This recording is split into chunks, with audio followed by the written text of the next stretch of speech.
JPSC के बारे में देखा जाए तो जेपीएससी में जो 10 क्वेश्चन ज्योग्राफी का पूछ रहा है उसमें से 10 क्वेश्चन में से 7 से 8 क्वेश्चन हम लोग का इंडियन ज्योग्राफी का है। किसका है? और बाकी दो हाँ, उसमें से जो इतना बताया उसमें 7-8 क्वेश्चन पकड़ में आ जाएगा आप लोग का। और बाकी जो 2-3 क्वेश्चन है वो वर्ल्ड ज्योग्राफी का है। तो टाइम मिलने पर वर्ल्ड ज्योग्राफी का बता देंगे पूरी तरीके से, और टाइम नहीं भी मिलेगा तो जो इम्पोर्टेंट टॉपिक है वर्ल्ड ज्योग्राफी का वो बता देंगे, ठीक ना। तो पहले जहां से क्वेश्चन ज्यादा पूछ रहे हैं उसको कवर करते हैं, ठीक।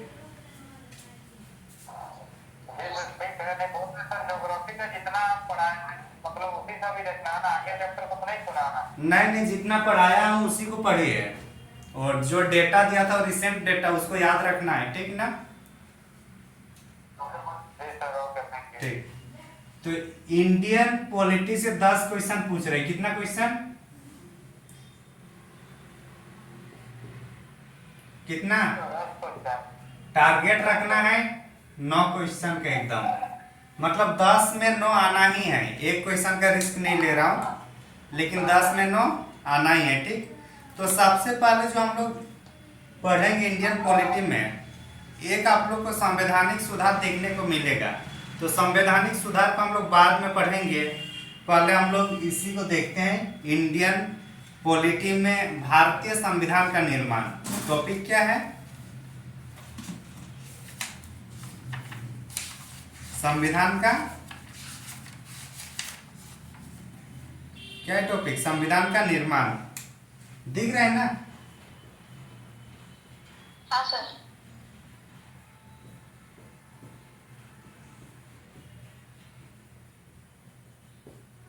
संविधान का निर्माण। तो संविधान के निर्माण की बात किया जाए तो आखिर संविधान क्यों जरूरत है? तो संविधान की जरूरत की बात किया जाए तो जो भी समाज को चलाने के लिए, पहले तो ब्रिटिश रूल था, जब शासक वो लोग थे जो कंपनी शासन कर रहे थे, और उसके पहले की बात किया जाए तो भारतीय देशी रियासत या जो यहाँ के राजा महाराजाओं थे वो लोग के द्वारा जो बनाई गई थी रीति रिवाज, उसी से शासन चलता था। लेकिन स्वतंत्रता के टाइम या स्वतंत्रता आंदोलन के टाइम एक विचार है कि क्यों ना हम लोग एक संविधान सभा गठन करें और उसके अनुरूप में शासन व्यवस्था चले हमारे भारत में, जैसे कि बाकी देशों में उस टाइम चलना शुरू हो गया था। तो इसी क्रम में संविधान सभा की मांग होने लगी। तो संविधान एक्चुअली क्या है? किसी भी देश को चलाने के लिए जो लिखित या मौखिक रूप से जो चलाना होता है उसको वहाँ का नियम होता है, लेकिन जब लिखित रूप से उसको करेंगे तो संविधान में आ जाएगा, ठीक ना। तो संविधान की बात करें तो लिखित भी हो सकता है और मौखिक भी हो सकता है। हमारा संविधान विश्व का सबसे बड़ा संविधान है और सबसे बड़ा लिखित संविधान है। सबसे छोटा लिखित संविधान की बात किया जाए तो यूएसए का है, और फ्रांस का संविधान वहां लिखा हुआ नहीं है, ठीक ना। आगे चले। हाँ, तो संविधान सभा की मांग की अगर देखा जाए, क्योंकि हम लोग पीटी ओरिएंटेड क्लास करेंगे तो हम लोग उतना डीपली नहीं जाएंगे, मतलब उतना कहानी नहीं पढ़ेंगे, जितना मेन टू द पॉइंट है उसको हम लोग पढ़ के निकलेंगे। जब मेंस ओरिएंटेड क्लास होगा तो इसको और थोड़ा डीपली चलेंगे, ठीक ना। हाँ, पहले हम लोग को पीटी क्वालिफाई करना है, उसके बाद आगे। हालांकि इसमें भी कॉन्सेप्ट जो है कॉन्सेप्ट मिलेगा, लेकिन कहानी उतना अंदर नहीं जाएंगे। तो संविधान निर्माण की सबसे पहले जो बात रखी गई कि संविधान सभा का गठन किया जाए वो 1934 में रखी गई। कब?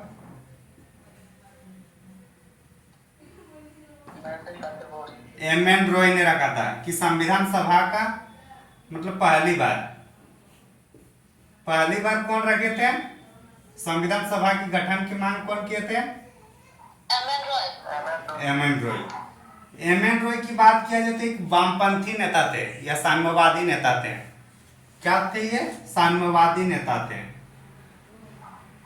साम्यवादी दल के नेता थे, ठीक। इसी साल क्या बोल रहा है? साम्यवादी बोले तो सर। साम्यवादी मतलब समाजवादी का ही एक विस्तृत रूप होता है साम्यवादी, मतलब समाजवादी से और थोड़ा डीप जाएंगे तो साम्यवादी का आएगा, ठीक है ना? हाँ। तो इसी साल 1934 में ही सबसे पहले कौन मांग रखा? एम एन रॉय ने। ना जब पूछना होगा तब ऑन कीजिएगा, ठीक है ना? 1934 में ही स्वराज पार्टी ने भी इसकी मांग रखे थे, किसकी? संविधान सभा की गठन की बात किए थे। 1900 स्वराज पार्टी, हाँ, मोतीलाल नेहरू वाला, मोतीलाल नेहरू और चित्तरंजन दास वाला है। 1935 में भारतीय राष्ट्रीय कांग्रेस ने भी इसकी मांग करने लगे थे। किसकी? हाँ, भारतीय राष्ट्रीय कांग्रेस ने भी संविधान के निर्माण की बात किए गए, ठीक ना? तो जनरली हम लोग के 3 पॉइंट याद रखना है कि संविधान गठन की मांग को लेकर सबसे पहले एम एन रॉय ने किए थे, जो साम्यवादी दल के नेता थे 1934 में। 1934 में ही स्वराज पार्टी ने भी इसकी मांग किए थे। स्वराज पार्टी आप लोग इंडियन हिस्ट्री में पढ़ चुके हैं। 1935 में भारतीय राष्ट्रीय कांग्रेस ने भी संविधान सभा की गठन की मांग की। तो यहाँ तक ये लोग मांग करने लगे, लेकिन अगर ब्रिटिश अपने तरीके से या अपने से कब इन मांग को स्वीकार किए थे, कब वो लोग पहली बार संविधान सभा की गठन की बात किए थे? किसी को याद है?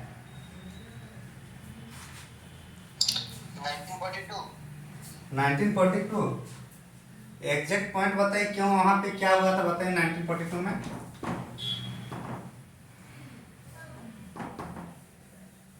तो सबसे पहले ब्रिटिश ने 1940 में, कब? 1940 में अगस्त प्रस्ताव आता है। अगस्त प्रस्ताव में पहली बार ब्रिटिश ने संविधान सभा की गठन की बात की है। कब बात की है? 1940 में अगस्त प्रस्ताव में। यहाँ पे अगर अगस्त प्रस्ताव की बात किया जाए तो लॉर्ड लिथगो यहाँ वायसराय होंगे। तो अंग्रेजों ने पहली बार कब मांग किए, कब उनको स्वीकार किए कि एक संविधान सभा हम लोग देंगे आपको? द्वितीय विश्व युद्ध के टाइम, ताकि भारतीयों का सहयोग प्राप्त कर सके। और इसी क्रम में अगस्त प्रस्ताव आता है 1940, और जिसमें संविधान सभा के गठन की बात करते हैं। समझ में आया?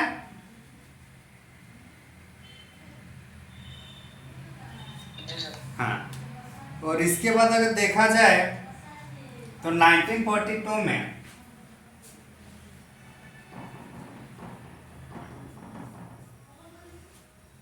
कैबिनेट मिशन कब आता है?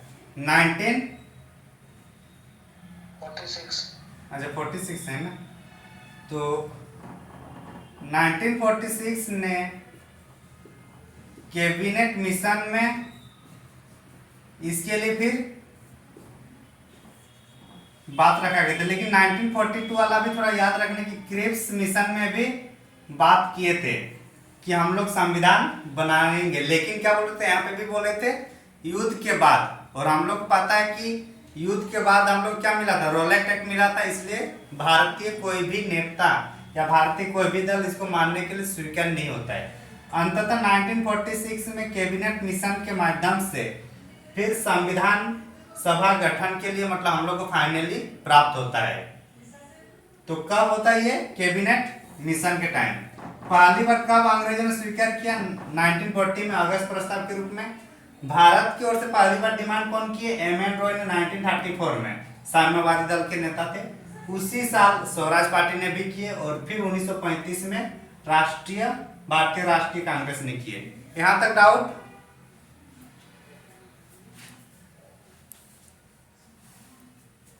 नहीं सर। आगे चले? किसी को डाउट है? जी सर। हाँ बोलिए, क्या डाउट है? सर डाउट नहीं, आगे चलिए। अच्छा, आगे चलना है, वेरी गुड। तो अब हम लोग संविधान, क्योंकि सब कुछ बात हो रहा है, तब क्या होगा? संविधान सभा का गठन होगा कि नहीं होगा? हाँ, तो 1946 में जो संविधान सभा जो कैबिनेट मिशन के माध्यम से बनने थे, तो उसमें कितने सदस्य थे, कितने देसी रियासत से थे और कितने ब्रिटिश प्रांत से थे, और जब भारत और पाकिस्तान अलग हुए तो कितने वहां चले गए, ये सब अभी हम लोग थोड़ा देखना है, क्योंकि पीटी में थोड़ा बहुत इस टाइप से फैक्ट पूछता है। ठीक ना, मिटा दे, जी सर। स्क्रीनशॉट लेना है तो ले लीजिए फटाफट। जी सर। तो 1934 में एम रॉय ने संविधान सभा की गठन की मांग किए थे, स्वराज पार्टी भी उसी टाइम किए, और एक साल बाद कांग्रेस ने इस मांग को स्वीकार किए थे। अभी हम लोग पढ़ेंगे कि संविधान सभा का गठन, संविधान सभा का गठन क्या है टॉपिक, संविधान सभा का गठन। तो संविधान सभा का गठन कब हुआ था, कुछ आइडिया?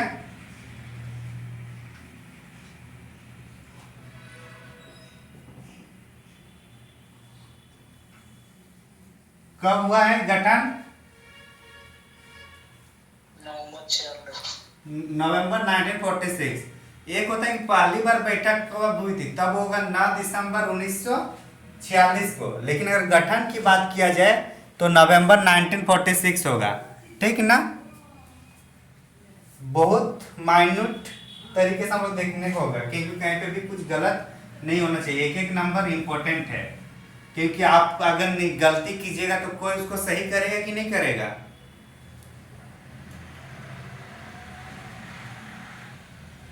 क्या हुआ, सब सो गया लग रहा है, क्या जी?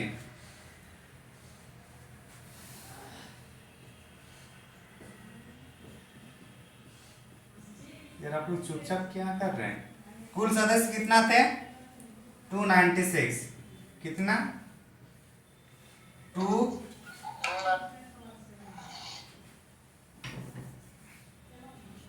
389 थे। कितने थे कुल? 389। और उसमें से 296 जो थे, ये थे हम लोग का कौन सा था, ब्रिटिश प्रांत, मतलब जहां पे ब्रिटिश गवर्नर के द्वारा जहां पे शासन चलाया जा रहा था। तो ब्रिटिश प्रांत में कितने थे?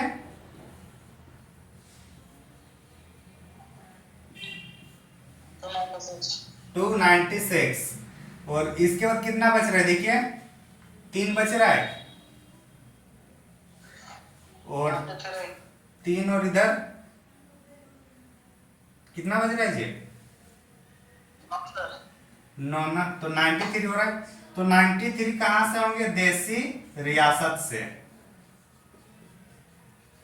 तो यहाँ थोड़ा अगर डीपली जाएगा तो टोटल कुल सदस्य कितना थे, 389, जो संविधान सभा में बात करेंगे। उसमें से ब्रिटिश प्रांत में कितना था, 296, और देसी रियासत में 93। और इन्हीं 389 में एक सदस्य हम लोग झारखंड से थे, क्या नाम था उनका? सब भूल गए, कौन थे झारखंड के? जयपाल सिंह मुंडा नहीं थे?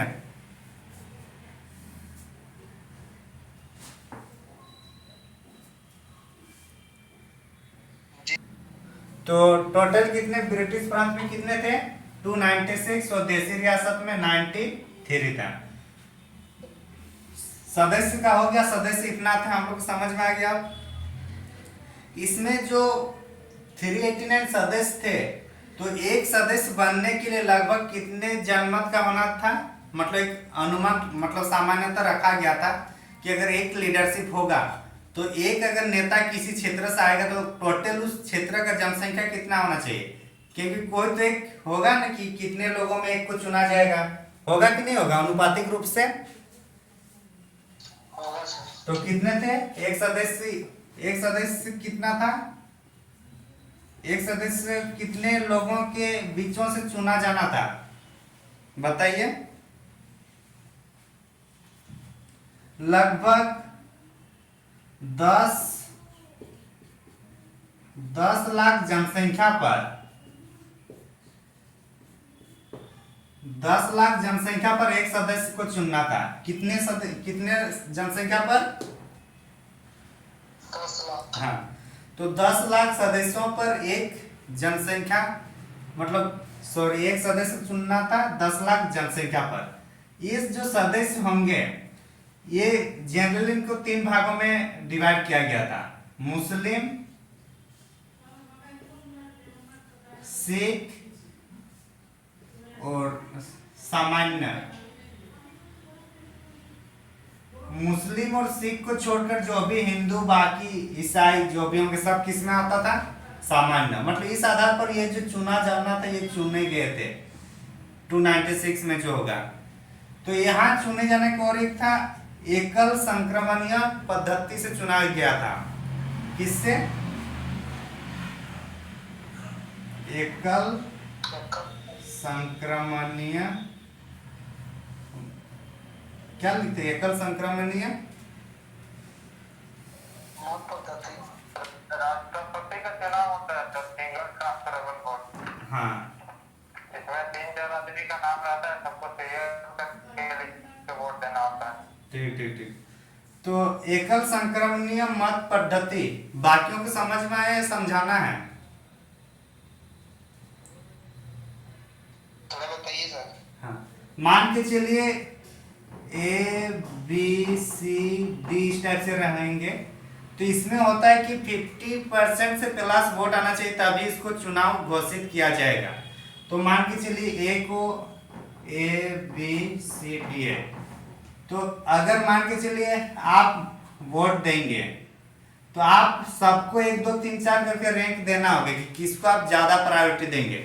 जैसे मान के चलिए अभी इलेक्शन होगा, उसमें हेमंत सोरेन भी रहेंगे, रघुवर दास भी रहेंगे, आपका हेमंत सोरेन, रघुवर दास, और भी 1 2 का होगा। तो जिसको प्रायोरिटी दीजिएगा उसको 1 नंबर में, उसके बाद भी सिलेक्ट करना है कि उसके बाद किसको देना चाहिएगा। ठीक है ना? ठीक है सर। मान के चलिए आपको ए को देना है, एक ज्यादा है, तो एक नंबर किसको दीजिएगा? ए पर। उसके बाद आपको पसंद है सी, तो 2 यहाँ पे दीजिएगा। बी है उसके बाद, फिर यहाँ पे हो जाएगा 4। फिर ये आप दिए, और एक कोई व्यक्ति आएगा, उसको भी ये पसंद है, फिर उसका दूसरा नंबर का पसंद बी है, तीसरा नंबर पसंद सी होगा, और चौथा में 4 होगा। तो आप देखिए दोनों में 1 1 है, लेकिन क्या ये 50% है? 50% हो रहा है ना? तो अब मान के चलिए किसी दूसरे कैंडिडेट ने, किसी दूसरे मतदाता ने उन्होंने चुना इसको 1 नंबर, किसको चुनना है? इसको चुनता है 1 नंबर, यहाँ पे फिर 2 नंबर, 3 नंबर, फिर 4। तो इस टाइप से होते रहता है। लेकिन अगर मान के चलिए इसको अभी तक पूरा नहीं हुआ, तो इसको फिर ये करने के लिए इसको 50% प्लस नंबर चाहिए ना, मार्क्स। नहीं समझे इसको? अच्छा सर, इसमें तो ये तो बन ही जाएगा क्योंकि ए को ज्यादा मिला है। अब कीजिए।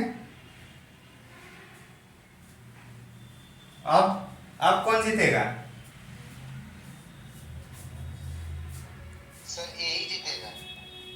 यही जीतेगा क्यों? 50% है इसलिए। जी सर, क्या है कि 2 को प्रायोरिटी दे रहा है कि ए को फर्स्ट में होना चाहिए। हाँ, उसके बाद यदि डी वाले के भी पास देख रहे हैं 2 4 4 लाया है, लेकिन ये तो 4th पोजीशन इसको मिल रहा है। इसको तो फर्स्ट पसंद करना है ना, प्रायोरिटी।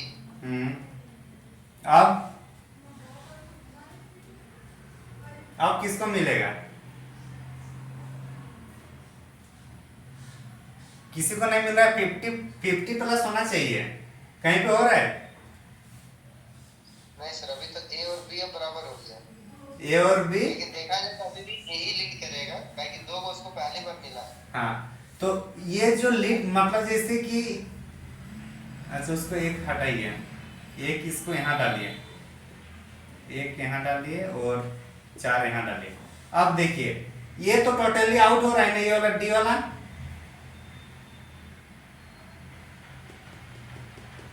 क्योंकि सबसे लास्ट इसी पर जा रहा है ना। 4 में क्या है, सबसे लास्ट में इसको चुना है, तो इस तरीके से ये तो कभी होने का चांस कम है ना इसका सिलेक्ट। जी सर। अब ये चूंकि इसका सिलेक्शन का रेट कम है तो इसने प्रायोरिटी किसी ने इसको एक दिया था कि नहीं दिया था? तो ये वाला वोट अब ट्रांसफर होके यहाँ चलेगा, जिस इसका जो दूसरा नंबर जो है, तो दूसरा नंबर इसको किसको दिए थे? ए को दिए थे। जी सर। तो ये वाला वोट यहाँ चला जाएगा, अब यहाँ पे भी एक हो जाएगा। तो इस तरीके से इसको 50 प्लस आया ए को। जी सर। और ये क्या एक वोट ट्रांसफर हुआ, तो इसी को सिंगल ट्रांसफरेबल वोट सिस्टम कहा जाता है। समझ पाए? ठीक है सर। आ गया ना?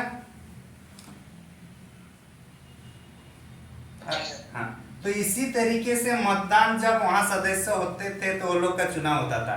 इसी पद्धति के माध्यम से राष्ट्रपति का भी चुनाव होता है और राज्यसभा के सदस्यों का भी चुनाव होता है। सॉरी, राज्यसभा, हाँ, उसका भी चुनाव होता है।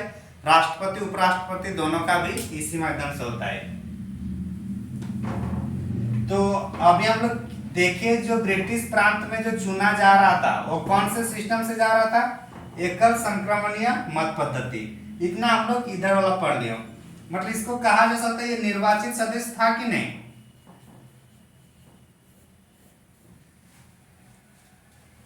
हाँ सर। हाँ, लेकिन जो देशी रियासत को चुनना था ये डायरेक्ट जो यहाँ का राजा या जो शासक, ये जिसको चुनेगा वो डायरेक्ट वहां मतलब होता था। तो यहाँ पे क्या होता था? नामांकित होता था।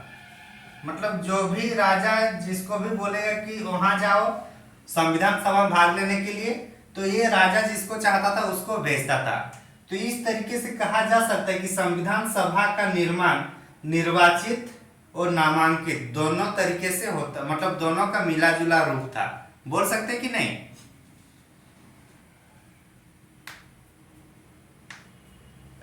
हाँ, तो इसलिए संविधान सभा हम लोग का आंशिक रूप से निर्वाचित था तथा आंशिक रूप से नामांकित था या मनोनीत। समझ में आएगी बात? हाँ, तो ये जो चुनाव जितना सदस्यों का था, तो ये जो चुनाव होने को था, चुनाव हम लोग का जुलाई अगस्त के महीने में 1946 में हुआ था। कब हुआ था?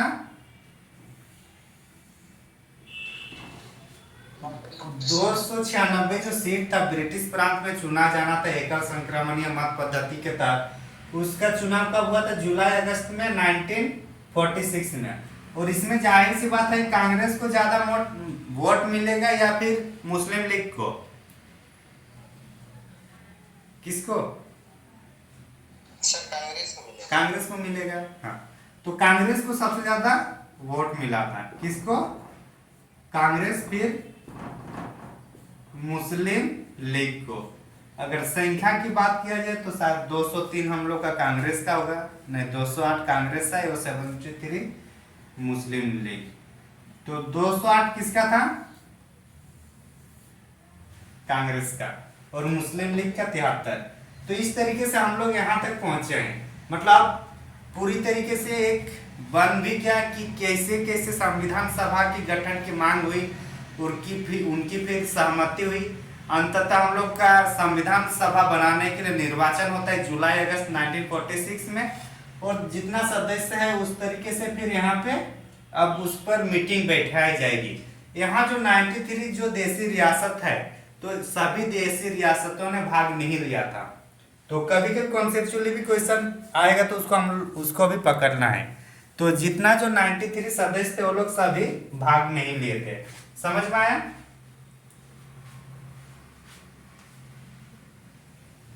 समझे कि नहीं? हाँ, आगे अब हम लोग देखेंगे कि कैसे।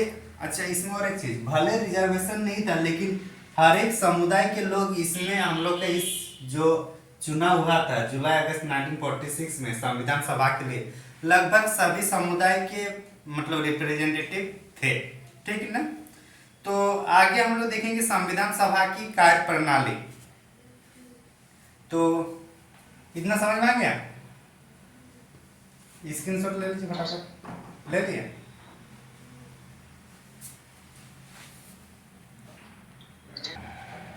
तो संविधान सभा की कार्यप्रणाली में सबसे पहली बार बैठक कब हुई थी? 9 दिसंबर 1946। 9 दिसंबर 1946। हाँ, तो जब 9 दिसंबर 1946 को मीटिंग हुई थी पहली बार, तो कोई ना कोई उसको लीड भी तो करेंगे कि नहीं करेंगे? उसमें अध्यक्षता कौन रहेंगे कि नहीं रहेंगे? रहेगा सर। हाँ, तो जैसे कि फ्रांस में जब अध्यक्षता मतलब जब किसी सभा का गठन किया जाता है या जब बैठक होती है, तो वहाँ का जो बुजुर्ग है, सबसे ज्यादा जिनकी एज है, उनको अध्यक्ष बनाया जाता है। अभी अगर आप गांव घर में मीटिंग करते हुए देखे होंगे, तो वहाँ पे भी जो गांव का सबसे बड़ा है जो एज में, या फिर जो गांव का मालिक, जिसको हम लोग गांव का मालिक या मुखिया बोलते हैं या राजा बोलते हैं गांव साइड से, तो वही लोग उसका अध्यक्षता करते हैं कि नहीं करते हैं? हाँ, तो वही चीज यहाँ फ्रांस में भी हम लोग को देखने को मिलेगा कि वहाँ पे भी जो संगठन होता है या जो सभा होती है, तो उसकी जो एजेंट होते हैं उनको अध्यक्षता करने के लिए दिया जाता है। तो सेम प्रोसेस हम लोग का भारतीय संविधान में भी हुआ। जब 9 दिसंबर 1946 को संविधान सभा का पहली बैठक होती है, तो उस टाइम सबसे उम्रदराज थे सच्चिदानंद सिन्हा, तो उन्हीं को अध्यक्ष बनाया गया अस्थायी तौर पर। तो इसलिए अस्थायी अध्यक्ष कौन थे हम लोग का? 9 दिसंबर 1946 को सच्चिदानंद सिन्हा। हाँ, सच्चिदानंद सिन्हा लिखना है, ये समझ में आ गया? नहीं लिखना है सर। सच्चिदानंद सिन्हा पहला। ये क्या अस्थायी था या अस्थायी थे? ये अस्थायी। 9 के बाद कब हुआ? फिर 11 दिसंबर को हुआ। 9 के बाद 11 दिसंबर को हुआ ना? 11 दिसंबर में दूसरी बैठक होती है, और इस टाइम सच्चिदानंद सिन्हा जो अस्थायी अध्यक्ष थे, तो उसको अब क्या करना होगा? अस्थायी अध्यक्ष लाना होगा कि नहीं लाना होगा? तो राजेंद्र प्रसाद कौन थे? अब अस्थायी अध्यक्ष चुना गया। कौन? राजेंद्र प्रसाद। हाँ, अस्थायी अध्यक्ष। अब आप लोग को पता है कि जो अध्यक्ष थे राजेंद्र प्रसाद, इसके साथ साथ 2 उपाध्यक्ष भी थे। तो 2 उपाध्यक्ष कौन कौन थे? पता है ना? एक अध्यक्ष थे और 2 उपाध्यक्ष थे हम लोग का संविधान सभा में। आइडिया है किसी को? एच.सी. मुखर्जी और वीटी कृष्णमाचारी। कौन थे? एच.सी. मुखर्जी और वीटी कृष्णमाचारी। अच्छा, आप लोग को उसका लिख देना है या नोट्स पीडीएफ टाइप से भेजने से हो जाएगा? आप वो लोग वहां से लिख लीजिए, होने से टाइम थोड़ा बचेगा। हाँ, भेज दीजिए। हाँ, ठीक। तो 2 उपाध्यक्ष थे। कौन कौन? लिख ही देता हूं।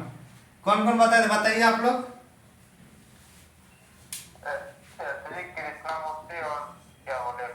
एच.सी. मुखर्जी और वीटी कृष्णमाचारी।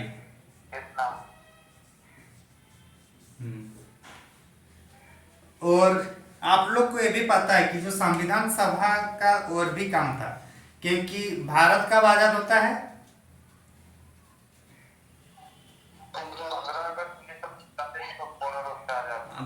अब उसके बाद तो विधि व्यवस्था बनाना होगा कि नहीं बनाना होगा? लेकिन हमारे यहाँ तो विधायिका था नहीं, चुनाव तो हुआ नहीं था। तो अब क्या करेंगे? जो संविधान सभा के जो सदस्य चुने हुए थे, जो संविधान सभा के सदस्य थे, उन्हीं लोग को विधायिका का काम भी सौंपा गया था। किसका काम? हाँ, तो इसका मतलब है कि जो संविधान सभा था, उन लोग का 2 काम हुआ। एक संविधान का बनाना, और दूसरा काम क्या था? विधानसभा मतलब विधायिका या देश को चलाने का काम भी उन्हीं को मिला।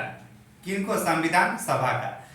लेकिन यहाँ भी ध्यान रखने वाली बात है कि दोनों काम के लिए अध्यक्ष सिर्फ और सिर्फ राजेंद्र प्रसाद नहीं थे। राजेंद्र प्रसाद सिर्फ और सिर्फ संविधान सभा के थे जब संविधान निर्माण की बैठकें होती थी, और दोनों बैठकें सेम दिन में नहीं होता था। आज अगर संविधान सभा संविधान निर्माण की बैठक है तो कल उस सबके विधायिका का बैठक हो। समझ में आ रही ना, अलग अलग दिन पर होता था और अलग अलग इसका अध्यक्ष भी होते थे। तो पहले जो संविधान निर्माण का अध्यक्ष में कौन थे? राजेंद्र प्रसाद, दो उपाध्यक्ष एच.सी. मुखर्जी और वी.टी. कृष्णमाचारी। लेकिन जब यही संविधान सभा जब विधायिका के रूप में जब काम करेंगे तो कौन सा मवालिंकर नाम है उनका? जेवी, किसी को याद है क्या हुआ संभव? ये कौन थे? जेवी मवालंकर में कौन थे? जेवी मवालंकर। तो ये किस रूप में अध्यक्षता कर रहे थे? जब विधायिका के रूप में काम किया जा रहा था। जब विधायिका के रूप में काम किया जा रहा था तो अध्यक्ष कौन थे? जीवी मवालंकर। लेकिन ये विधायिका भी कौन होगा? संविधान सभा। तो इसलिए पूछा जाता है कि मतलब भारत का प्रथम विधायिका कौन थे, मतलब कौन लोग थे? तो कौन सा होगा? संविधान सभा के सदस्य थे। समझ में आ रहा है ना? संविधान सभा के सदस्य को ही भारत का प्रथम विधायिका माना जाता है। समझे? यहाँ तक कुछ डाउट है क्या? सर थोड़ा रिपीट कीजिए ना। संविधान सभा का दो काम था, एक संविधान बनाना, और जब संविधान बनाने का काम आता था तो उसका अध्यक्ष कर रहे थे राजेंद्र प्रसाद, और उपाध्यक्ष में दो थे, एच.सी. मुखर्जी और वी.टी. कृष्णमाचारी। इतना तो समझ में आया? जी सर। और जब संविधान सभा का काम विधायिका के रूप में होता था, विधायिका मतलब जो विधि व्यवस्था बनाए रखेगा कानून, तब इसकी अध्यक्षता कर रहे थे हम लोग का जीवी मवालंकर। समझ में आया? मतलब दोनों काम के लिए अलग अलग अध्यक्ष रखा गया था। समझे? आगे चले ना विकास? जी सर। हाँ, तो हम लोग कहाँ तक पहुंचे थे? 11 दिसंबर तक। 13 दिसंबर 1946 को जवाहरलाल नेहरू ने उद्देशिका प्रस्ताव को रखा गया। उद्देश्य प्रस्ताव को रखा। कहाँ पे रखी है? सदन में रखी है एक उद्देश्य प्रस्ताव। उद्देश्य प्रस्ताव जो वर्तमान में अभी जो हम लोग का प्रस्तावना है, प्रस्तावना इसी से निकला हुआ है, या तो यूं कहे कि उद्देश्य प्रस्ताव का ही अपग्रेडेशन हम लोग का अभी का ये क्या बोलते प्रस्तावना है। तो ये जो उद्देश्य प्रस्ताव है किसका है? जवाहरलाल नेहरू का पूछा जाता है। कब इसको प्रोपोजल लाया गया? इसको 13 दिसंबर 1946 को। समझ में आया?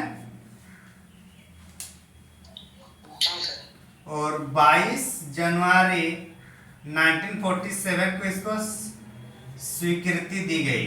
कब दिया गया स्वीकृति? स्वीकृत कब किया गया इसको? 22 जनवरी 1947 को।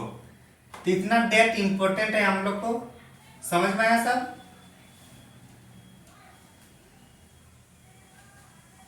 आया कि नहीं? जी सर। और यही सब को ये करते करते हम लोग का 1947 में ही क्या हुआ था? हम लोग का आजाद भी तो इसी टाइम हो गया था ना। 3 जून को फाइनली आता है माउंटबेटन जो वायसराय बनकर, उन्हीं के रिपोर्ट के अनुसार फिर भारत का स्वतंत्रता और विभाजन दोनों हो जाता है। भारत की स्वतंत्रता हुई, विभाजन किसके साथ होता है? पाकिस्तान के साथ। तो ये हम लोग का 3 जून की योजनाओं से आता है। जो हम लोग 3 जून की योजना या फिर माउंटबेटन योजना हम लोग हिस्ट्री में, मॉडर्न हिस्ट्री में पढ़ चुके हैं। कहानी थोड़ा उधर से याद कर लीजिएगा, ठीक है ना? समझ में आया?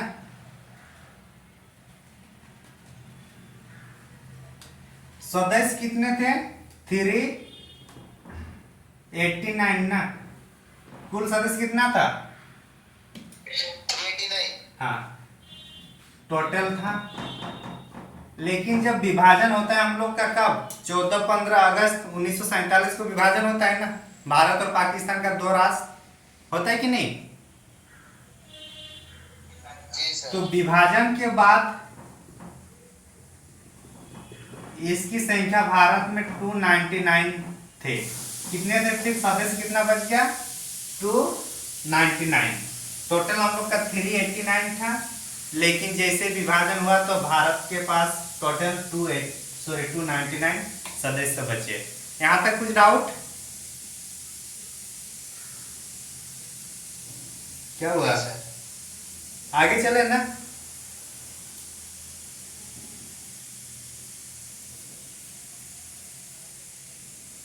ट्वेंटी 22 जुलाई 1947 को कितने 22 जुलाई 1947 को राष्ट्रीय ध्वज को अपनाया गया। किसको अपनाया गया? राष्ट्रीय ध्वज। हाँ, और उसके बाद 22 जुलाई 1947 को राष्ट्रीय ध्वज, और मई 1949 को हम लोग का हुआ राष्ट्रमंडल, और उसके बाद 24 जनवरी 1950 को राष्ट्रीय गान, राष्ट्रीय गीत और राष्ट्रपति का क्या होता है मतलब अपनाया गया हमारे संविधान में। और अंततः फिर 2 साल 11 महीना और 18 दिन में इसका पूरा निर्माण हो जाता है। समझे? हाँ, अब संविधान लिख देंगे। मैं सोचा एक ही बार उसका पीडीएफ भेज देंगे तो ये होगा, थोड़ा टाइम सेविंग होगा। ओके, कितना था? 24 जनवरी 1949। 50 बोले? 1950। 1949 वाला एक बच गया ना। तो 1949 मई महीने में भारत राष्ट्रमंडल का सदस्य बना। भारत किसका सदस्य बना? राष्ट्रमंडल का। हाँ, राष्ट्रमंडल का सदस्य बनता है कब? भारत 1949। हालांकि ये मजबूरी नहीं था कि आपको बनना ही है। उन्होंने प्रपोजल दे दिए थे कि आप चाहे तो राष्ट्रमंडल का, कॉमनवेल्थ नेशंस का आप सदस्य बन भी सकते हैं और नहीं भी बन सकते हैं। तो भारत ने इसको स्वीकार किए थे। समझ में आया? अब 24 जनवरी 1950 को राष्ट्रीय गीत, गान और राष्ट्रपति ये तीनों को अपनाया गया। कब अपनाया गया? ये 24 जनवरी 1900 कब? हाँ, और चूंकि जिस दिन अपनाया गया था और यही दिन अंतिम बैठक भी था संविधान सभा का। तो संविधान सभा का अंतिम बैठक कब होता है?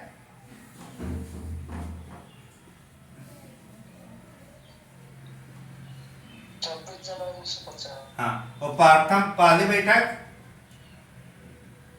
9 दिसंबर 1946। टोटल लगा है 2 साल 11 महीना 18 दिन। 60 से अधिक देशों से लिया गया है। 64 लाख खर्चा हुआ। कितना?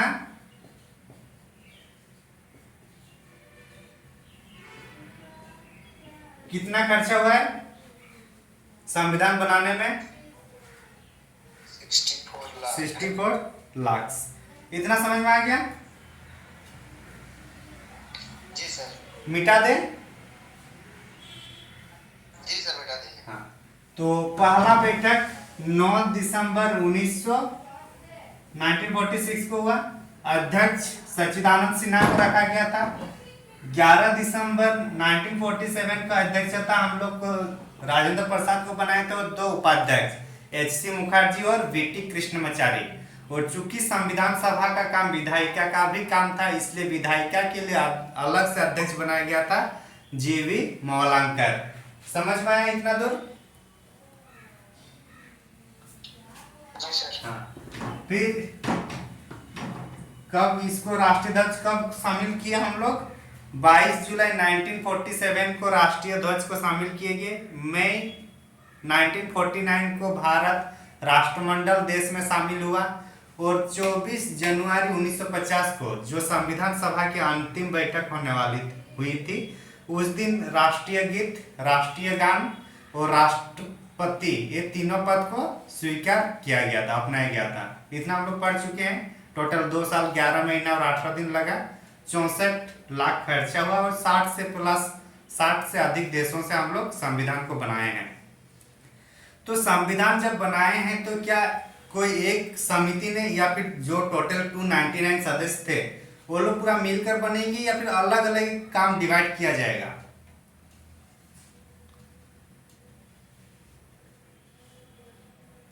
क्या हुआ जी? मिलकर बनाएंगे तो उतना कैसे मिलकर बनाएंगे? कुछ ना कुछ अलग अलग डिपार्टमेंट करना होगा ना कि चलो तुम इस टाइप से बनाओ, कुछ अलग अलग, फिर बाद में उसको सबको डिस्कशन करना होगा ना। अभी मान के चले आप लोग 50 स्टूडेंट है और उनमें से मुझे कुछ काम करना है कि मुझे मतलब पूरे जीएस का क्वेश्चन बनाना है, तो क्या मैं सबको बोलूंगा जीएस का बनाने या कुछ को बोलेंगे आप हिस्ट्री का बनाओ, आप जियोग्राफी का, एक पॉलिटी का, इस टाइप से बोलेंगे ना। अब फिर बोलेंगे कि चलो एक बार सब आते हैं, मिलते हैं कि पॉलिटी वाला क्वेश्चन कैसे है देखते हैं, एक बार बात करेंगे, जियोग्राफी वाला कैसे है, फिर उसमें हम लोग एनालिसिस करेंगे कि नहीं कि हाँ चलो ये बेहतर क्वेश्चन है तो इसको फाइनली सिलेक्ट किया जाए, या नहीं है तो उसको हम लोग क्या बोलेंगे इसका थोड़ा मतलब कम है तो इसको छोड़ दो। बोलते हैं कि नहीं बोलते हैं? हाँ, तो उसी टाइप से जो 299 सदस्य थे उनमें सभी लोग को एक ही टॉपिक नहीं था, सबके लिए अलग अलग टॉपिक था। तो इसी क्रम में 8 बड़ी समितियां बनाई गई थी। कितनी समितियां बनाई गई थी? 8। हाँ, और बाकी छोटी छोटी समितियां थी। तो 8 जो बड़ी बड़ी समितियां थी उनमें से उसका अध्यक्ष कौन था ये इंपॉर्टेंट हो जाता है। तो जवाहरलाल नेहरू के पास हम लोग का 3 समिति था, राजेंद्र प्रसाद के पास हम लोग का कितना था, 2 या 3? राजेंद्र प्रसाद के पास भी, राजेंद्र प्रसाद के साथ भी 2 थे और सरदार पटेल के पास भी 2 थे, ठीक। और हम लोग का किनका बच रहा है, एक कितना 3 जवाहरलाल नेहरू, 1 मिनट, अच्छा पहले देख लेते हैं जवाहरलाल नेहरू वाला 7 हुआ और प्रारूप समिति के 1 हो जाएगा तो 8 हो जाएगा फिर। तो जवाहरलाल नेहरू का पहला जो समिति है संघ शक्ति समिति, कौन सा है? हाँ, संघ शक्ति समिति। दूसरा है संघीय, क्या है? संघीय संविधान समिति, संघीय संविधान समिति। और तीसरा होगा, क्या होगा बताइए? राज्यों के लिए या राज्य में समझौता वाली समिति, राज्यों के लिए समिति, राज्यों के लिए समिति। 3 हो गया ना इनका, जवाहरलाल नेहरू भाई साहब का हुआ कि नहीं? अब आते हैं राजनीति प्रमुख समितियां, प्रमुख 8 समितियां। और समितियां किसके लिए हो गई? संविधान निर्माण के लिए, ठीक ना। तो आप ये बोल सकते हैं कि संविधान सभा की समितियां, समझे? हाँ, तो उनमें टोटल कितना है? 8 में से जवाहरलाल नेहरू का कितना है? 3। उसके बाद राजेंद्र प्रसाद, राजेंद्र प्रसाद का कितना है बताइए? कौन कौन सा है? 2 है। किसका लिखिए? राजेंद्र प्रसाद ना। प्रक्रिया और संचालन समिति, प्रक्रिया नियम समिति और प्रक्रिया नियम समिति और संचालन समिति, संचालन समिति। तो एक्चुअली देखिए प्रक्रिया का नियम या संचालन राजेंद्र प्रसाद को ही क्यों मिला? क्योंकि अध्यक्ष कौन थे संविधान सभा का? राजेंद्र प्रसाद। तो उसी को संचालन करना होगा ना पूरा टीम को, है कि नहीं? उसी को संचालन करना है, किस प्रक्रिया में करना है, सब उन्हीं का जिम्मेवारी होगी ना। तो इसलिए कौन सा दो समिति इनको सौंपा गया? प्रक्रिया नियम समिति और संचालन समिति। समझ में आई बात? क्या हुआ जी? जी सर। हाँ, अब कौन बच रहे हैं हम लोग का? सरदार वल्लभ भाई पटेल ना, सरदार जी। इनको कौन कौन सा मिला था? 3 और 2 5, इनके पास 2 होगा, और जो बचेगा वो प्रारूप समिति में आएगा। कौन है इनके पास बताइए? सरदार को आयरन मैन ऑफ इंडिया बोला जाता है, क्यों? क्योंकि इन्होंने सभी को एकजुट किया था। तो एकजुट क्या होगा, मतलब क्या होगा? प्रांतों के सभी प्रांतों को इन्होंने किया ना एकजुट। देशी रियासत या देशी प्रांत जो है उसी को किया ना। जी सर। तो क्या होगा इनका? प्रांतीय संविधान समिति, प्रांतीय संविधान समिति।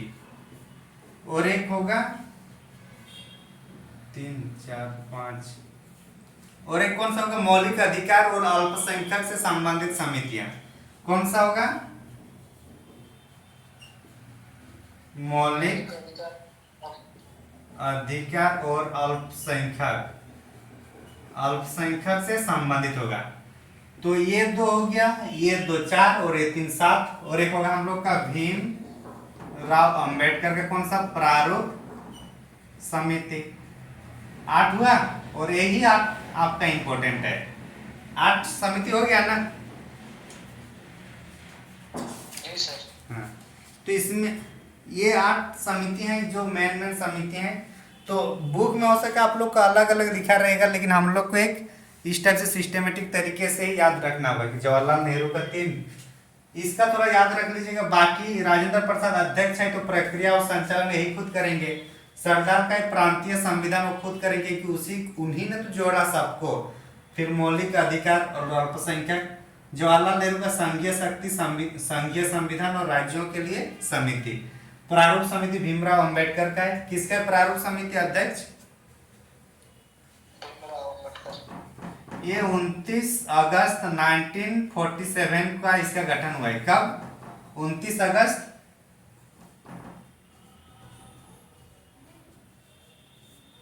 1947 को इसका गठन हुआ है। और इसके टोटल सदस्य कितने थे? 7 सदस्य। तो 7 सदस्य कौन कौन थे वो भी देखना है क्या? लिख दें या चलेगा? क्या फोटो खींचने से चलेगा?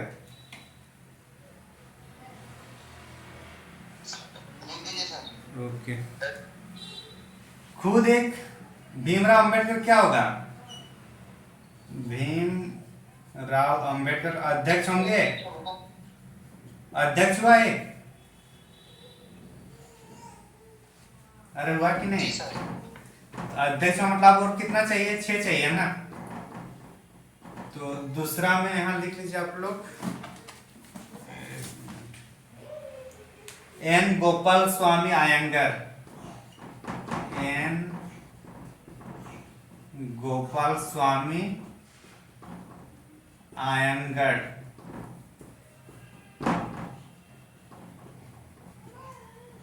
तीसरा में होगा हम लोग का अल्लादी कृष्ण स्वामी अय्यर। अल्लादी कृष्ण स्वामी अय्यर।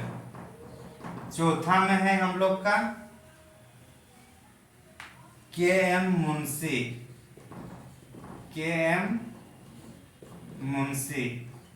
पांचवा में है हम लोग का सैयद मोहम्मद सादुल्ला। सैयद मोहम्मद सादुल्ला। दिख रहे हैं ना विकास? जी सर। छठा में कौन आ रहा है? एम माधव राव। माधवराव, हालांकि इसकी मृत्यु हो गई थी। और 7वां में आ रहा है आप लोग का टीटी कृष्णमाचारी। कौन? कृष्णमाचारी। ये टीटी कृष्णमाचारी। और उपाध्यक्ष में कौन था? वीटी कृष्णमाचारी। दोनों अलग है, ठीक ना। 7वां सदस्य कौन होगा? एक है अध्यक्ष हो गया गोपाल स्वामी अयंगर, अल्लादी कृष्ण स्वामी अय्यर, के एम मुंशी, सैयद मोहम्मद सादुल्ला, माधव राव और टीटी कृष्णमाचारी। कब हुआ था ये? 29 अगस्त 1947। क्या है ये? प्रारूप समिति।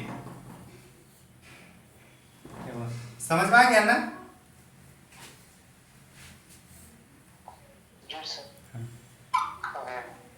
तो इतना यहीं से क्वेश्चन हम लोग को देखने को मिलेगा। अगर ये चैप्टर से क्वेश्चन बनेगा संविधान के निर्माण, तो यहीं से आपको एक दो क्वेश्चन देखने को मिलेगा।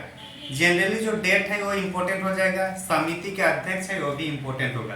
तो जितना भी पढ़े हैं हम लोग लगभग इम्पोर्टेंट ही पढ़े हैं, इससे बाहर नहीं आने वाला है।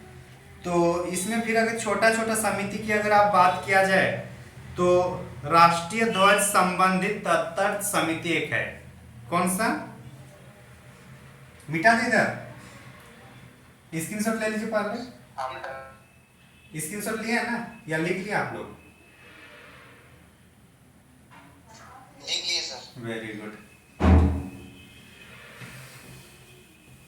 क्योंकि जो स्क्रीनशॉट लिया हुआ रहता है वो लिया हुआ ही रहता है। क्या विकास? सही बात है सर। राष्ट्रीय ध्वज संबंधित तदर्थ समिति के अध्यक्ष कौन कर रहे थे? राजेंद्र प्रसाद। कौन कर रहे थे?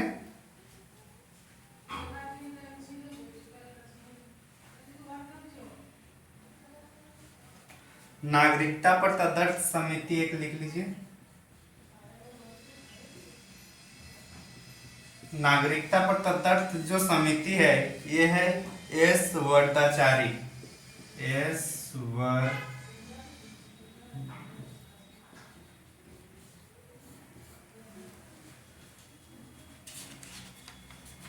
समझ में आ गया?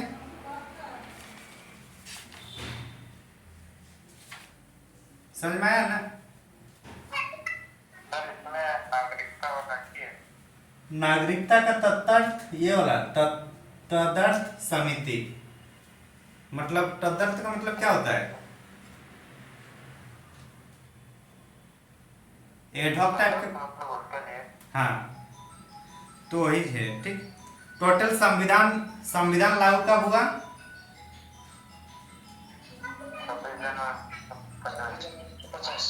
संविधान बन के तैयार कब हुआ? हाँ, 26 नवंबर 1949 को बनकर रेडी हो गया, अंगीकृत किया गया। और इसीलिए 26 नवंबर का हम लोग संविधान दिवस भी मनाते हैं। और संविधान की लागू हुआ 26 जनवरी 1950 को। संविधान में अगर और कुछ अगर देखना चाहे तो टोटल उस टाइम कितने धारा थे? सॉरी, एक प्रस्तावना, 395 अनुच्छेद और 8 अनुसूची। प्रस्तावना 1, 8 अनुसूची और 395 अनुच्छेद, ठीक ना। और चूंकि 26 जनवरी को ही क्यों मनाए जाते हैं, तो लास्ट बार ये जेपीएससी में पूछा था कि 26 जनवरी को स्वतंत्रता दिवस के पहले किस रूप में मनाया जाता था, तो उसको पूर्ण स्वराज दिवस के रूप में मनाया जाता था। किसके रूप में? पूर्ण स्वराज दिवस। क्योंकि अगर हम लोग लाहौर अधिवेशन 1929 की बात करते हैं तो 1929 में लाहौर अधिवेशन में ये कहा गया कि 26 जनवरी 1930 को पूरे भारत में झंडा फहराया जाएगा। और उसी समय से हर साल 26 जनवरी को झंडा फहराया जाता आ रहा था। उसी यादगार को बनाए रखने के लिए हम लोग 26 जनवरी 1950 को ही हम लोग संविधान लागू करने की बात कहे, क्योंकि संविधान तो हम लोग को 26 नवंबर 1949 में ही बन के रेडी हो गया था, लेकिन हम लोग थोड़ा वेट क्यों किए, ताकि हम लोग 26 जनवरी को यादगार बना रखें। जैसे कि झारखंड की स्थापना पहले हो चुका था पेपर में, लेकिन हम लोग 15 नवंबर को क्यों वेट किए, क्योंकि उस दिन हम लोग बिरसा मुंडा भगवान का हम लोग जन्मदिन मानते हैं, तो इसलिए तो यही करने यहाँ पे भी है। समझ में आ रहा है ना। हमारा संविधान की बात किया जाए तो बहुत सारे देशों से लिया गया है, जो उनका मेन पॉइंट है, और उनमें से भी सबसे ज्यादा अगर देखा जाए तो भारत शासन अधिनियम 1935 का सबसे ज्यादा पॉइंट हम लोग रखे हैं, ठीक ना। और अगर इसकी और कुछ अगर विविध में बात किया जाए तो संविधान सभा द्वारा जो मुहर का प्रयोग किया गया था वो हाथी का मुहर था। मुहर में किसका चित्र था? हाथी का, ठीक ना। और पूरे संविधान सभा के लिए जो संवैधानिक सलाहकार थे, कानूनी सलाहकार थे, वो हम लोग का बी.एन. राव थे। बी.एन. राव कौन थे? संवैधानिक सलाहकार या कानूनी सलाहकार? कानूनी सलाहकार कौन थे? बी.एन. राव। और हम लोग का बी.एन. राव और भीमराव अंबेडकर में अंतर है, ठीक ना। उसको शॉर्ट फॉर्म में जल्दीबाजी में नहीं कीजिएगा। समझ में आ रही बात?